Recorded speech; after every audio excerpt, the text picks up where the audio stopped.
hope you had a really nice Christmas. So today I'm going to speak to Kiri, who also has epilepsy. So Kiri, can you tell me a little bit about yourself? Yeah, I'm currently 28 years old. I am working, but due to my epilepsy I've had problems with working. I developed my epilepsy at 23.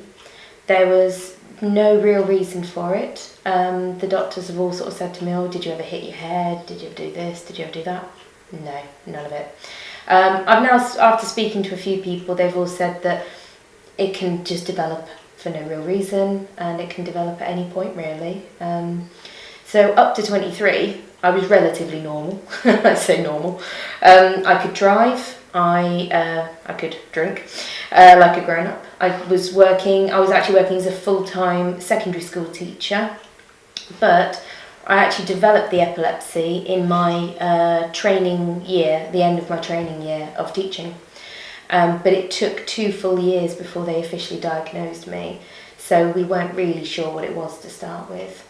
It looked like, at the very beginning, it looked like panic attacks, oddly enough. But it just didn't really make sense to me because I'm not an anxious person normally, and I've never really panicked about stuff like that, so it seemed really unusual. And then eventually they went, no, it's not that. And they started to realise that actually what I was having were epileptic seizures, but I was just having not the type that everyone always thinks of, where you collapse on the ground and you flit about and flail and stuff. I was having ones where I was still aware. They were about 2 minutes long. My heart rate was going. I was in absolute panic, and I felt like I was on fire. And they were like that for quite a long time. Eventually, I gave up my licence because at that point they hadn't actually diagnosed me, so they were saying, well, we don't know what it is, so there was no reason to give up my licence as such. But and I'd never had any problems with my driving, but I was at work. I'd had 4, I think maybe 5 of my small, because it said they were only small seizures. And then my boss just went, you look horrible, go home. As in I wasn't very well, sort of thing. And it was the end of the day. So I was like, okay, all right. And they went, are you safe to drive? I went, yeah, of course I am, I'll be fine. Got home, went to bed. And the next thing I remember, I went into the ensuite toilet, and after that, no memory whatsoever. I came round with a very nice paramedic looking at me, so there's one plus side, I suppose. And basically, I'd had a full seizure at that point, and my partner didn't see it, but I had all the telltale signs. I'd bitten my tongue, I'd caught my face as I'd fallen down, my heart rate was up, my blood pressure was up, all the usual stuff. And it just sort of was like, yeah, we're pretty sure I've got epilepsy.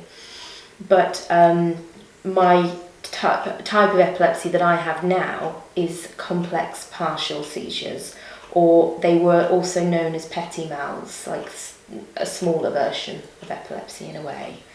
But I still had in total 5 full seizures, and in the end, it luckily since then, after those 5, the medicines obviously do help, but unfortunately in my case, they're not really working 100%. Okay, so can you talk a little bit about the kind of seizures that you have now? Yeah, absolutely. Basically, I have, I always get a warning. They usually happen either late in the evening or overnight, as in I wake up, I feel the warning coming, and I basically wake my partner up to warn him, and then I'm gone, and I lose my memory. And it's like I'm sleepwalking, as in I make some noises, my hands move and things, so it's my brain misfiring. And we know now that it's my right temporal lobe particularly that's misfiring, so it's not my whole head, that's why I don't collapse. But I'm not very responsive, I don't really understand what's being said to me, anything like that. I always end up going to the toilet. It seems to be an obsession, but fortunately I actually do physically get up and go to the toilet like a grown-up, so I'm very lucky in that sense, I suppose. And basically I come back to bed, And often I'll just go straight back to bed. Other times my partner has to go, Kiri, you need to go back to bed, just try and sort of tell me what to do. And I'm like, oh yeah, okay. And I'm starting to come round, but I don't remember any of it. And I go back to bed and I come round about 20 minutes later, feeling pretty awful, drained, nauseous, feeling sick, and sort of going, oh, I know what's just happened, because I remember the very beginning, and then I feel rubbish after, so it tells me straight away that I've had a seizure. But I don't remember the actual seizure. If I have them in the daytime, which isn't very common because of the meds I'm on, but if I do, basically, again, I get that warning. I get about 5 seconds, sometimes up to about 8 to the push, where I'm still there and I'm holding on and I'm like, I'm going to have a seizure and I'm trying to warn people. And then, again, I lose my memory.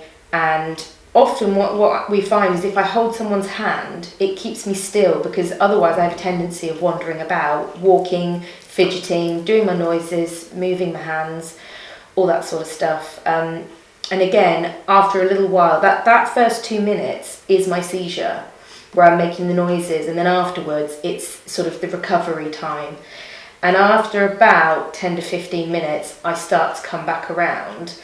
And again, people seem to think that I'm back when actually I'm not. I start to talk to them and stuff, but I don't remember any of it. And gradually I come back and go, I've had a seizure, haven't I? They go, well, we've been talking to you for the last 5 minutes, have you? And it's very unusual. And I mean, from what I understand, I'm not the only one by any stretch. There's a lot of people who have seizures like me. And it's all because it's only happening in a bit of my brain rather than the whole of my brain. So in many ways I'm lucky because I get the warnings, but it's so difficult because I just can't judge. I'm not stable at all right now. I would class what I'd say as maybe partially stable. If I get ill, I have seizures. If I get overly tired, I have seizures. We don't know what my triggers are. It could be stress, it could be anything. We don't really know. I don't drink. I don't hardly have any caffeine, all stimulants. So it's I'm currently waiting to hear if I qualify for brain surgery, because I've had a neurologist say to my face quite recently, I believe you're one of the third of epileptics who will not stabilise on medication. And that is not nice to hear. No, not at all. No. Just to finish off with, have you got any advice to people that have just been diagnosed with epilepsy? Don't be ashamed of it. There's nothing to be ashamed of. We haven't done anything. It's not our fault. It can just happen. It can happen to anybody when they're 3, when they're 30, when they're 50, when they're, if you're 100. But the whole point being is we haven't done anything wrong and there's nothing to be ashamed of. And the best thing is to tell your friends, obviously your family would probably know, but tell the people who can be there to support you and help you through what can be a challenging time. But also, for some people it won't be. You might try 1 medication, 2, and you'll be sorted. For everyone it's different. And the main thing is reach out as well to these epilepsy charities that are there for you. Epilepsy Action, Epilepsy Society. They're all people there who understand. And there's even a helpline if you're really struggling and you're not sure what to do.